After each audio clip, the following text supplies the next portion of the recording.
Okay, next is the AOL Recordings. So this is their record label, because they actually have their own record label, but like I said, it's a record label without the amount of control that a record label would normally have. So once they think the artist is ready, they will start putting together a recording deal customized to that artist. Yeah, it's pretty cool. So funding. They will fund for a record project, and the artist will be able to approve the marketing budget, keep creative control, and own 100% of their masters, and they'll take a percentage of the cut depending on the deal.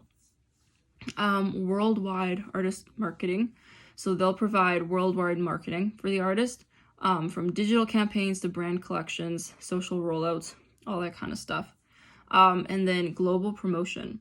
And they'll help spread it to all the places and partners that matter the most, from Apple ads to today's top hits and top 40 radio. So kind of making those connections for you to get your music playing out. Okay, fees and commissions. So like I said, in the last two packages, they start taking a cut once they start funding you. But they will not make any money unless you're making money. So they make money off of what you make. Their only charge is a distribution fee of 15%. And there's no additional fees for adding a new store or for ending your licensing deal. So you can leave whenever you want to. You don't have to pay to leave or any of that stuff. But there is a payment threshold. And I got this off of a really good review website that I put the link at the bottom here if you guys wanted to check it out. So you have to earn like $45 or above before you can withdraw your earnings. So yeah, something to note. Who gets in? So this is what's different about AOL services compared to a lot of other label services, is they only let certain people in. So you have to submit or you get recommended or stuff, and then they'll take your music into review, and they'll determine whether or not they think that the artist or you would fit well with the AOL team. And so these are some of the factors that I found on their website that they're looking for in a submission. So they're looking for quality. So if you're going to submit music, it should be well recorded, it should be mastered and mixed properly. And they're also looking for originality and potential. And this also goes with like photos and videos. They should be high quality and they should look good and they should fit well with your brand. Fan engagement. So they're looking for an engagement on social streaming services. They're going to be looking at like your engagement on Facebook. They're going to look at how many followers you have. And they say that the ideal candidate should already have like a pretty good fan base and should also be performing live regularly. Breaking through the noise. So this is a term that came up quite a bit while I was doing my research, and that just means like there's so many artists out there, and with the new like kind of do-it-yourself artist vibe that's going on, like Spotify is putting up like 20,000 new songs a day. So it can be pretty difficult to get your songs out there. So what they're looking for is artists that have taken that step to try and promote their music. So press is a really big one here. So they say that good press isn't expected, but it can help a lot to show that artists are doing what they can to promote their music and to get it out there. A supportive team. So this is something that I mentioned, is that if you're going with label services, you have to do a lot of the business and a lot of the management yourself.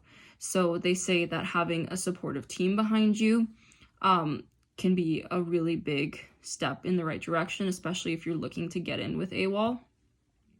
It's not required, but it is definitely helpful to be considered. And then a strong brand. So this is some of the questions I found on their site, but like, has there been time and effort put into like the layout of like websites and social media pages? Does like all your social medias kind of connect with what your music is saying, and what your videos are saying? Do you have press materials? Do you have a biography? All that kind of stuff. yeah, so that's a little bit about AWOL. It's a really cool service. Some other label services for independent artists. So I did a little bit of looking into other label services, and these are a few of the other ones that I found. A lot of these they don't have as high of reviews as AWOL, because AWOL is definitely the one you'd want to get into and most artists are going for, except they only let in certain people. But these ones, anybody can join. A lot of label services are for record labels and not for independent artists, but these ones are for independent artists, so you can join either as just you or even if you have a label behind you. And some of these, like Ditto Plus, for example, that is just a streaming service. Like they don't do a lot of the marketing and business management with you. They're just gonna stream your music. So it's stuff to look into. It kind of depends what the artist is going for and what they're looking for. But yeah, it, like I said, it doesn't come with that business management side, which is kind of what AWOL has expanded upon, and they've kind of forced record labels to be like, okay, we need to step up our game, because here's a really good option for an independent artist to go this way, because they have complete control. They make like the lion's share of the money, and they're getting funding and marketing and all this business support. So it is a good option, but again, you have to get accepted to be a part of AWOL.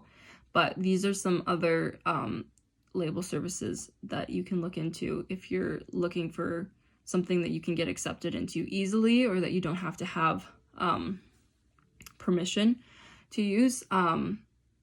Yeah, some good streaming services. And yeah, here are my resources if you want to do some little more looking into it. Yeah, and that is my presentation. Just presented to my phone.